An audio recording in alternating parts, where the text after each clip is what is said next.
बिस्मिल्लाहिर्रहमानिर्रहीम। अस्सलामुअलैकुम। दी educators Taxila campus. बच्चों, अब से आपने काम अपने उर्दू के रिसोर्स पैक पर लिखना है। आज हमारे तदरीसी मवाद का नाम है माहौलियाती आलूदगी यानी स्मोग। बच्चों, मौसम सरमा शुरू होते ही हमारे मुल्क के कुछ बड़े शहर और उनके करीबी देहात धुंध की चादर में लिपटते दिखाई देते हैं। धुएं और धुंध के मिलाप से बनने वाली इस कैफियत को स्मोक कहा जाता है।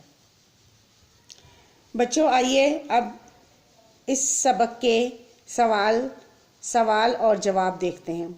पहला सवाल है, स्मोक किसे कहते हैं? धुएं और धुंध के मिलाप से बनने वाली कैफियत को स्मोक कहा जाता है। धुएं और धुंध के मिलाप से बनने वाली कैफियत को स्मोक कहा जाता है। दूसरा सवाल है, स्मोक से कौन कौन सी बीमारियां फैलती हैं? स्मोक से आँखों की दुखन की बीमारी यानी आँखों की बीमारियां, सांस की बीमारी, सरतान यानी कैंसर और नज़ला और खांसी की बीमारियां फैलती हैं।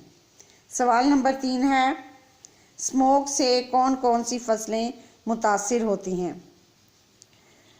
स्मोक से सोयाबीन, गंदम, टमाटर, मूंगफली और कपास की फसलें मुतासिर होती हैं।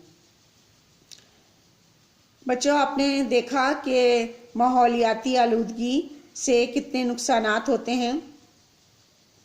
आपने ये सवाल अपने उर्दू के रिसोर्स पैक में पर लिखने हैं और पढ़ने हैं। अल्लाह हाफिज़।